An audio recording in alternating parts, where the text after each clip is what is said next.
Hello दोस्तों, कैसे हो आप। मैं हूं नेहल गांधी। आप सबका फिर से स्वागत है। ज़िंदगी में क्या सबसे इम्पोर्टेंट होता है, रूट्स या फ्रूट्स। बहुत से लोग, ऑलमोस्ट 90% लोग कह सकते हैं कि फ्रूट्स ज़्यादा इम्पोर्टेंट है, जो फल मिलते हैं वो बहुत ज़्यादा इम्पोर्टेंट है। तो आइए इस कंसेप्ट को समझते हैं एक कहानी के माध्यम से। एक भिखारी था जो एक मंदिर के बाहर बैठ के रोज़ भीख मांगता था। बहुत फटीचर हालत में रहता था। उसके कपड़े फटे हुए होते थे, हमेशा एक गंदे होते थे और एकदम ही बुरी हालत में रहता था। और रोज़ शाम को उसका क्रम था कि वो भगवान के पास जाता।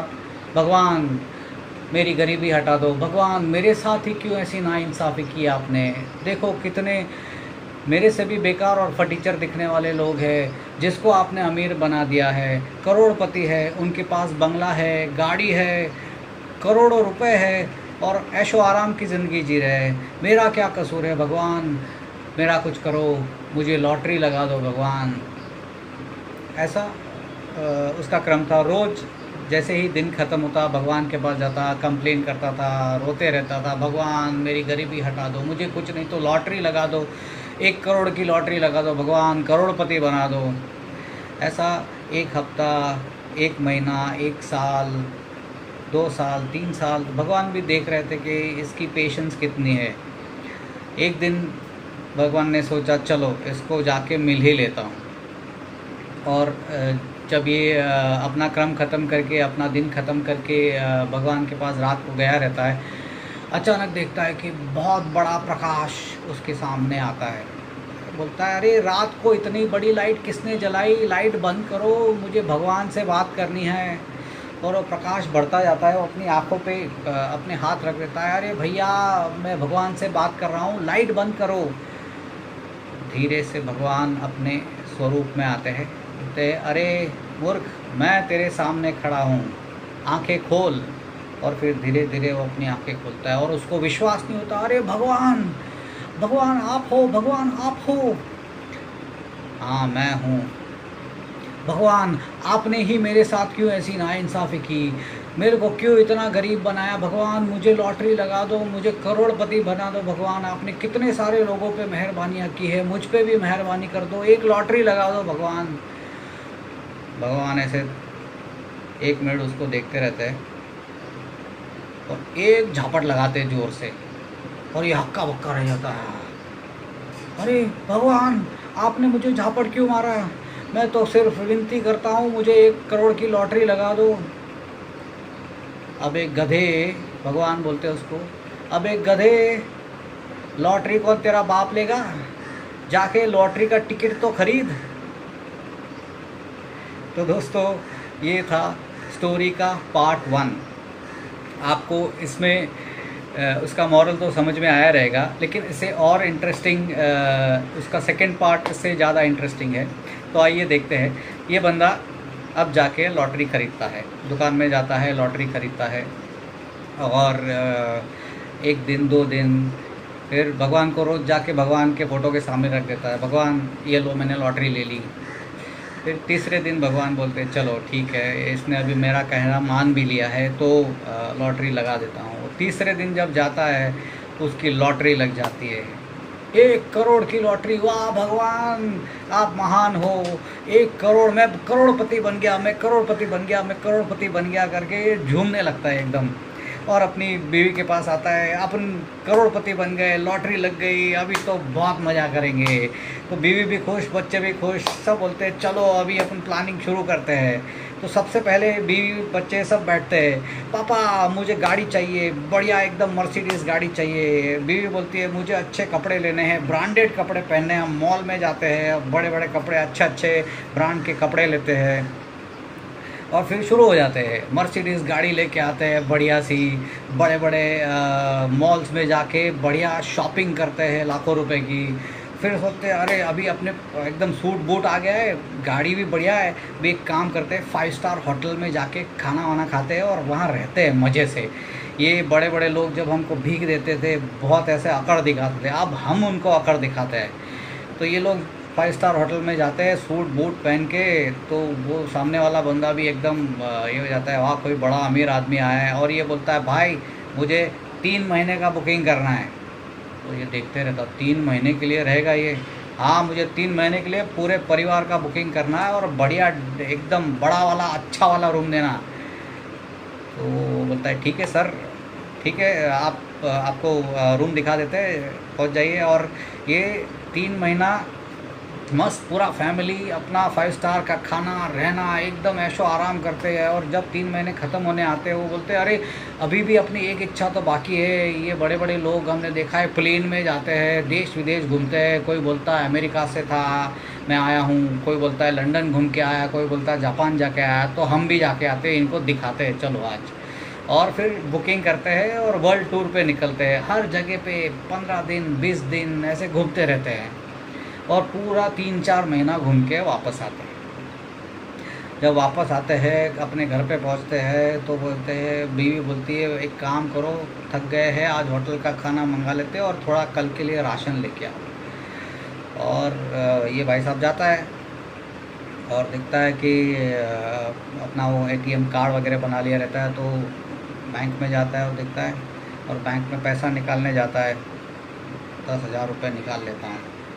और बोलता है, जब कार्ड डालता है बैंक में से मैसेज आता है इनसफिशिएंट बैलेंस। इसको लगता है कुछ गलती किया, ये वापस डालता है, वापस इनसफिशिएंट बैलेंस। तो फिर बैलेंस निकालता है 1,000 रुपये। इसकी आंखें खुली रह जाती है, सिर्फ 1,000 रुपये। और ये फिर दौड़ता है मंदिर की तरफ, भगवान ये क्या हो गया, खाली 1,000 रुपया बचा है मेरे पास, तू मेरे साथ ही ऐसी नाइंसाफ़ी क्यों करता है भगवान, क्यों ऐसा करता है। भगवान उसके सामने ऐसे पोजीशन में रहते हैं, ये पोजीशन में आ जाते हैं। तो कहानी दोस्तों यहीं ख़त्म होती है और ये उसका पार्ट 2 था। तो दोस्तों आपने इससे बहुत बढ़िया सीख तो ले ली रहेगी कि क्या इसका मॉरल था ये दोनों पार्ट का, और नॉर्मली ज़िंदगी में क्या होता है, लोग कहाँ पे ज़्यादा फोकस करते हैं इसके बारे में हम तो दोस्तों मेन हमारा जो टॉपिक है, क्या ज़िंदगी में इम्पॉर्टेंट है रूट्स या फ्रूट्स। तो रूट्स क्या होते हैं? फ्रूट तो हम सबको मालूम है कि जो हम काम करते हैं, हम कर्म करते हैं, उससे जो हमें रिज़ल्ट मिलता है वो फ्रूट होता है। लेकिन रूट क्या है उसका, उसका जो ओरिजिन होता है वो कहाँ से आता है, तो उसके बारे में बात करते थे। आजकल देखा गया है कि हर किसी को करोड़पति बनना है, अब्जोपति बनना है, लेकिन उसके लिए ज़रूरी जो मेहनत होती है वो मेहनत नहीं करनी है, या बैठे बैठे पैसे बनाने हैं, आराम से पैसे बनाने हैं। हो सकता है आजकल इंटरनेट की दुनिया है, लेकिन फिर भी ऐसा कोई नहीं रहेगा जिसने कहा है कि मैं तो बस बैठे बैठे पैसे कमा लिए। वो सब बोलने की बातें होती है दोस्तों, असल में मेहनत उसमें भी करनी ही पड़ती है। चाहे जैसे अगर हम देखें कि किसी इंसान को लॉटरी लग भी जाए, फिर भी हमने स्टोरी में देखा कि उसका क्या हाल होगा अगर उसके रूट में उसमें काम नहीं किया। रूट यानी क्या, अब ये देखते हैं। तो root is basically combining of your believes, आपके विचार, आपके संस्कार, आपकी मान्यताएं, आपके आसपास का सोशियो पॉलिटिकल एनवायरनमेंट या सोशल एनवायरनमेंट, आप जहाँ रहते हो, जिसकी संगत करते हो, आपके ओपिनियंस, ये सारी चीज़ बचपन से लेके बड़े होने तक आपके दिमाग में एक फिक्स माइंडसेट बनाने में मदद करती है। तो ये माइंडसेट को हम रूट कहेंगे। आपके बिलीफ्स ही आपको ऊपर लेके जाते हैं, सक्सेस दिला सकते हैं, और आपके बिलीफ ही आपको सक्सेस मिलने से अटका भी सकते हैं। आपके ओपिनियंस, आपके जो भी विचार है वही आपको ऊपर लेके जा सकते हैं या फेलियर भी दिला सकते हैं। दोस्तों तो ये क्यों होता है? ज़्यादातर देखा गया है कि जो भी गरीब लोग होते हैं या ज़्यादातर मिडिल क्लास में एक मेंटालिटी देखी गई है कि वो कोई भी बड़े आदमी को देखेंगे या बहुत बड़े बिजनेसमैन, बिलियनर्स, तो पहले ये बहुत देखा गया था, अभी धीरे धीरे चेंज आ रहा है, लेकिन अभी भी वो मान्यताएं बहुत स्ट्रांगली हमारे कल्चर में घुसी हुई है। हमने ये सेंटेंस बार बार सुनते हैं कि पैसे क्या पेड़ों पे उगते हैं, और ये जो अमीर लोग होते हो ना, वो काले धंधे किए बगैर ऊपर नहीं आते हैं। इन सब ने कुछ न कुछ घोटाला किया रहता है, काला पैसा कहीं ना कहीं यूज़ करते हैं, रिश्वतखोरी करते हैं, काला धंधा करते हैं, तभी इतने अमीर बन पाते हैं। बाकी आज के ज़माने में इतने अमीर बनना पॉसिबल नहीं है। तो ये सब हमने बहुत बार सुना है, सुनते आते हैं, और फिर वही इंसान बैठ के सपने देखता है कि हाँ मुझे भी करोड़पति बनना है। क्या ऐसा आदमी करोड़पति बन पाएगा? दोस्तों, आप जो बोलते हो, आप जो सोचते हो, वो कहीं ना कहीं आपके सबकॉन्शियस माइंड में इतना घुस गया है, जैसे पेड़ की जड़ें अंदर तक गई हुई होती है। करेक्ट? आप पेड़ की एक टहनी काटने से उसकी जड़ों को ख़त्म नहीं कर रहे हो। करेक्ट? तो इसलिए इसे रूट्स कहा गया है। अंदर जो आपके विचार बचपन से घुसे हैं या घुसाए गए हैं, उस पे जब तक काम नहीं होता है, तब तक फल जो मिलेंगे या फल की जो आशा रखोगे, वो आपको अपनी आशा के हिसाब से फल नहीं मिलेंगे। चाहे आप कोई भी एग्ज़ाम्पल ले लो, कोई भी बड़ा आदमी अगर आप ऑब्ज़र्व करते हो या उसकी ऑटोबायोग्राफी पढ़ते हो, चाहे वो धीरू भाई अंबानी हो, JRD टाटा हो, या फिर बिरला ग्रुप के चेयरमैन हो, या जैसे जेफ बेजोस जिसने इतनी बड़ी अमेज़ॉन $1 बिलियन कंपनी खड़ी कर दी, बिल गेट्स जो वर्ल्ड की टॉप सॉफ्टवेयर कंपनीज़ में जिनका नाम आता है, या फिर वॉरेन बफेट जो one of the wealthiest person कहे जाते हैं। इन सब के चरित्र को, इन सब के कैरेक्टर को आप स्टडी करोगे तो उनमें कुछ कॉमन फैक्टर्स आपको नज़र आएंगे, और उस फैक्टर्स की वजह से वो आज जहाँ पे है वहाँ पे है। उन्होंने हमेशा अपने रूट को ज़्यादा इम्पोर्टेंस दिया, और वो रूट ही उन्हें वो सक्सेस तक लेके गए हैं। तो ये कॉमन फैक्टर्स क्या है, आइए ये देखते हैं। ज़्यादातर इनमें पाया गया है स्ट्रॉन्ग सेल्फ डिसिप्लिन। वो बिलीव करते हैं discipline is very very important in life. चाहे वो सुबह उठना हो, चाहे वो बुक पढ़ना हो, चाहे और कोई भी बिज़नेस रिलेटेड एक्टिविटी हो, ये सारी चीज़ों में उनका जो डिसिप्लिन होता है वो बहुत फर्मली रूटेड होता है। वो अपने डिसिप्लिन से ज़्यादा हिलते नहीं हैं। तो एक हो गया सेल्फ डिसिप्लिन। दूसरे हो गए उनके डेली रिचुअल्स या हैबिट्स। उनकी जो हैबिट्स होती है वो उन्होंने धीरे धीरे उस पर कंट्रोल पाया हुआ होता है। बचपन से या जवानी में तो हर कोई ज़्यादातर ऐसा देखा गया है कि डिस्ट्रैक्टेड होता है, डीफोकस्ड होता है।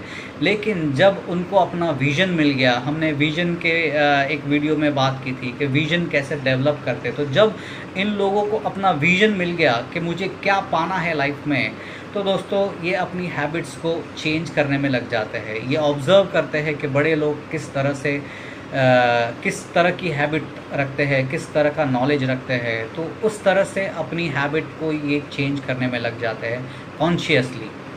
तो ये हो गया पॉइंट नंबर 2। पॉइंट नंबर 3 है कंटिन्यूस लर्निंग एटीट्यूड। ज़्यादातर मिडिल क्लास या गरीब लोग ये सोचते हैं, हाँ अभी तो पढ़ाई में बहुत टाइम डाल दिया, बहुत पैसे डाल दिए, भैया डॉक्टर बना दिया तेरे को, 25-50 लाख रुपए डाल दिए, या फिर लॉयर बन गया, या फिर तू MBA हो गया और या PhD हो गया, बस हो गया, अभी बहुत पढ़ाई कर लिया, अभी तो पैसे कमा। और यही मेंटालिटी से फिर अपना प्रोफेशन भी शुरू होता है, और फिर वो पैसे कमाने के पीछे लगता है। लेकिन उसके बाद वो सोचता है कि हाँ अभी पढ़ाई क्या करनी है, अभी तो मुझे सिर्फ पैसे कमाने हैं। और सच मानिए दोस्तों, अगर ऐसी मेंटालिटी वाला इंसान है तो उसका ग्रोथ ऐसे नहीं होगा, ऐसे होगा। वो शायद पैसे तो कमा लेगा, लेकिन जो उसी का कलीग हो जो हमेशा कंटिन्यूस लर्निंग में बिलीव करता है, उसका ग्रोथ उनसे 4 गुना 10 गुना ज़्यादा हो सकता है। तो दोस्तों इसलिए ये जो बिलियनर लोग देखे गए हैं, आप किसी को भी देख लो, वो साल में कम से कम 25-30 बुक, कोई तो 200-300 बुक पढ़ लेते हैं। तो reading is the biggest habit, knowledge acquisition is the biggest habit every billionaire would have. Warren Buffett का तो कहा गया है कि कम से कम वो 4 से 5 घंटा रोज़ अलग अलग न्यूज़पेपर पढ़ते हैं, अलग अलग मैगज़ीन्स पढ़ते हैं, अलग अलग इन्फॉर्मेशन इकट्ठा करते हैं। आप इमेजिन कीजिए 4 घंटे से ज़्यादा रोज़ पढ़ाई करना, और अभी भी उनकी उम्र शायद 80-85 साल से भी ज़्यादा है अभी, तो अभी भी वो यही हैबिट कंटिन्यू करते हैं, यानी कंटिन्यूस लर्निंग में मानते हैं ये। अपने विचारों पे हमेशा कंट्रोल रखते हैं, यानी बाहर का जो एनवायरनमेंट है, जैसे अभी कोरोना आ गया तो बहुत से लोग डिप्रेशन में आ जाते हैं, अरे अभी धंधा कैसे होगा यार, अभी तो पूरा वातावरण ख़राब है, लोग कोई पैसा दे नहीं रहा है, कस्टमर आ नहीं रहा है, कैसे होगा धंधा। लेकिन जो बिलियनर होते हैं या जो नेवर से डाई एटीट्यूड में मानते हैं वो लोग कि कोई भी सिचुएशन आ जाए, नेवर गिव अप, चाहे वो कोरोना हो या और कोई वैश्विक तकलीफ़ हो, वो हमेशा देखेंगे कि इस तकलीफ़ को, इस प्रॉब्लम को अपॉर्चुनिटी में कैसे कन्वर्ट किया जाए। वो हमेशा प्रॉब्लम को अपॉर्चुनिटी की तरफ देखते हैं कि कोई भी प्रॉब्लम हो उसकी जड़ में कोई ना कोई अपॉर्चुनिटी हमेशा रहेगी। और जो लोगों ने इस पेंडेमिक में भी वो अपॉर्चुनिटी ढूंढी दोस्तों, वो लोगों ने पेंडेमिक में भी बहुत अच्छा बिजनेस किया है, बहुत ग्रोथ किया है। तो दोस्तों ये है उनका नेवर गिव अप एटीट्यूड। और फाइनल उसकी है वॉरियर मेंटालिटी कि लड़त, कुछ भी हो जाए, चाहे मेरा बिजनेस ठप भी हो जाए, मैं वापस उठूँगा, वापस खड़ा करूँगा। ऐसे बहुत से एग्जाम्पल है जिनके बिज़नेस पूरी तरह से डाउन हो गए, बंद होने की कगार पे आ गए, और फिर उन्होंने बहुत बड़े एम्पायर बनाए। अमेरिका के एक्स राष्ट्रपति, एक्स प्रेसिडेंट जो थे डोनाल्ड ट्रंप, उनके बारे में भी मैंने काफ़ी कुछ पढ़ा था, और उनकी लाइफ हिस्ट्री भी बहुत बहुत ज़बरदस्त है। उनका भी एक समय था जब उन्होंने सब कुछ गंवा दिया था। उन्होंने करोड़ों रुपए, बिलियंस ऑफ डॉलर्स प्रोजेक्ट्स में लगाए थे, और इकोनॉमी डाउन होने की वजह से वो बहुत बड़े डेट में आ गए थे, बहुत बड़ा उधारी उन्होंने कर लिया था, और उसकी वजह से उनकी लाइफ ऑलमोस्ट ख़त्म होने के ऊपर आई थी।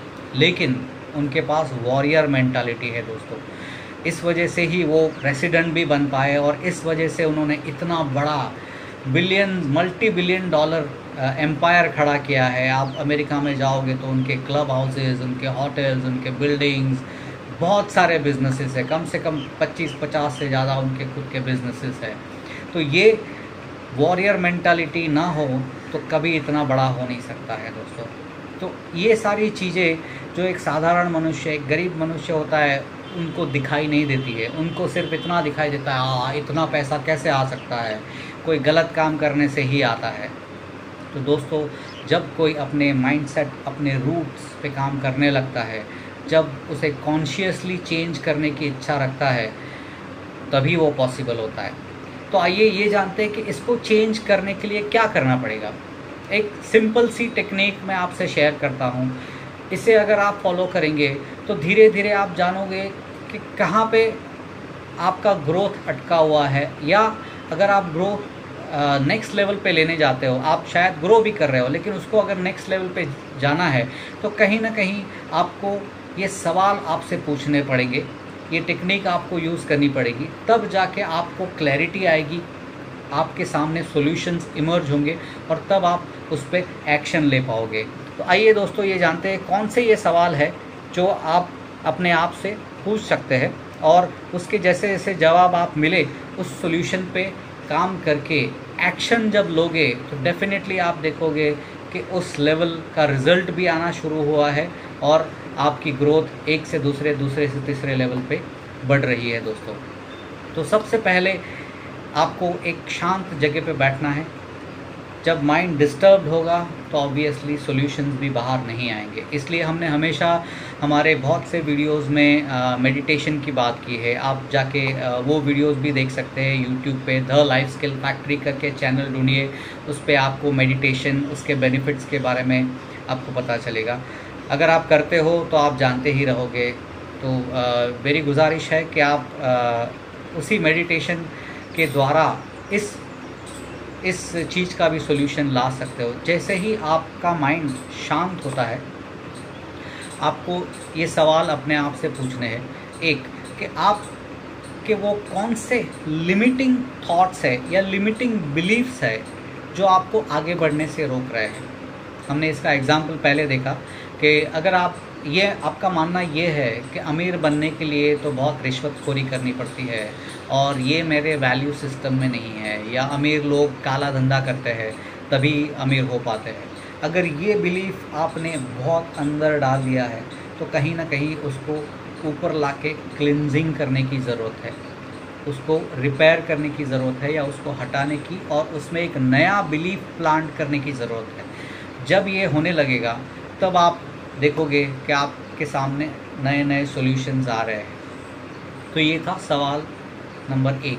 सवाल नंबर 2 आपको पूछना है कि आपका कौन सा डर, फियर, आपका कौन सा ऐसा डर है जो आपको एक हिम्मत वाला कदम उठाने से रोक रहा है। हर इंसान के अंदर कोई ना कोई छोटा से छोटा डर छुपा रहता है। कभी कभी हम उसे एक्सेप्ट करने के लिए भी राज़ी नहीं होते कि नहीं मैं तो बहुत बहादुर हूँ, मुझे कोई डर वर नहीं लगता है। लेकिन जब हमारा मन शांत होता है और आप अपने आप से सवाल पूछते हैं कि मेरा ऐसा कौन सा डर है जो मुझे आगे एक हिम्मत वाला कदम लेने से रोकता है। बिकॉज हर कोई जो आगे बढ़ा है उन्होंने करेजियस स्टेप्स लिए हैं, मुश्किलों में भी आगे बढ़े हैं। तो क्या ऐसा कोई डर है जो मुझे रोक रहा है? तो इसका भी जवाब दोस्तों, आपको एक बार डर पता चल गया कौन सा डर है। क्या फाइनेंस का कोई डर है कि लोन लिया तो ऐसा हो सकता है, लोन नहीं भर पाया तो ऐसा हो सकता है, या धंधा नहीं चला तो ऐसा हो सकता है? तो पहले तो वो डर को फेस कीजिए, सामने लाइए, और बाद में आप ये देखिए कि और कौन से ऐसे सिमिलर लोग हैं जो आपके जैसे ही सिचुएशन में है, चाहे वो जॉब हो, बिजनेस हो, लाइफ हो, कोई भी हो। हर किसी ने ये सिचुएशन आपके अलावा भी फेस की है। आप दुनिया में अकेले तो नहीं हो सकते। 1.3 billion people are there, right? 1.3 और 7.3। तो इतने जो लोग हैं उसमें बहुत सारे लोग हमारे जैसी सिचुएशन में आए हुए होते हैं। तो आपको ये एक्सेप्ट करके आपके डर को सरफेस करना है, ऊपर लाना है, और उसे पहले तो एक्सेप्ट करना है कि हाँ, इस चीज़ का मुझे डर सता रहा है। और फिर सलाह मशवरा कीजिए अपने दोस्तों से, अपने मेंटर से, या आपका कोई कोच है तो उनके पास आ सकते हो। आप हमें लिख सकते हो कमेंट में। We are always open to receive your comments. तो जब आप वो डर को देखने लगोगे, आप एक्सेप्ट करोगे, तो उसके सॉल्यूशंस भी आ सकते हैं और पॉसिबल है।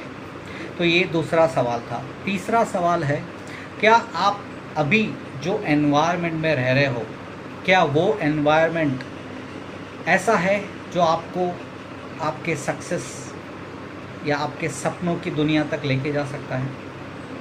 अगर आप कहीं ना कहीं ऐसे एरिया में या ऐसे दोस्तों के बीच में रहते हो जिनका थिंकिंग ही वो नहीं है, या आप ऐसे एनवायरनमेंट में हो जो आपको हमेशा निगेटिव फील कराता है कि नहीं, छोड़ना है, वो सब हमारे बस की बात नहीं होती, अरे क्या तू बड़े बड़े सपने देखते रहता है।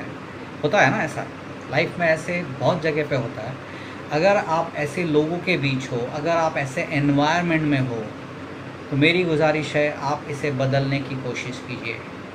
आप ऐसे एनवायरनमेंट में जाइए जहाँ पे ग्रोथ माइंडेड लोग रहते हैं, जहाँ पे पॉजिटिव माइंडेड लोग रहते हैं, और उनके बीच रह के उनसे दोस्ती कीजिए, उनसे जान पहचान कीजिए, उन्हें फॉलो कीजिए। तब आप देखोगे कि आप भी उनके जैसे बन रहे हो। धीरे धीरे आप अपने सपनों की तरफ आगे बढ़ना शुरू करोगे।